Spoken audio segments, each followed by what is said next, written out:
There are taps and sinks in almost every corner of the hospital, but this does not mean that they are ever put to use, at least not for the purpose they were intended for. They have learned to make do with buckets of water collected from outside the hospital premises. So this is where we're supposed to be washing before you do an operation.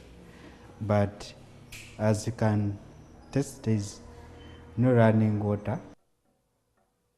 8 years ago, the pump supplying water to the hospital broke down. It was never fixed. The color of the facilities perhaps tell the story better of taps long forgotten.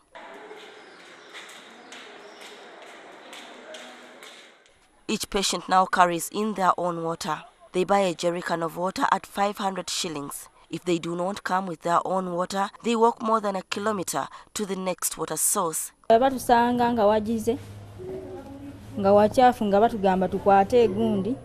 When the authorities find us in a dirty environment, they tell us to improvise and clean the place with our own water.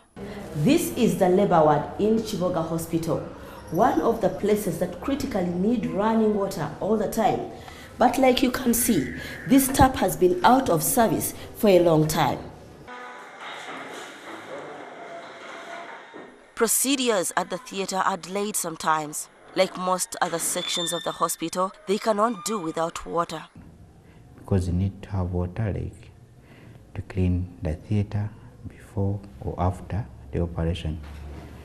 So that on us, and it leads to cost in terms of lives, because you can lose either babies or the patient. The equipment here is as old as the hospital, which was commissioned in 1980. This operating table has lost its strength over the years. It becomes especially tricky in cases of fistula. The hospital has never had any repair work carried out. Why you need tilting of the patient, it's called training back, but it's basically tilting the patient. You find that this bed cannot do that.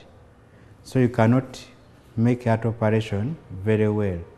Yet the first operation, the first attempt is very important.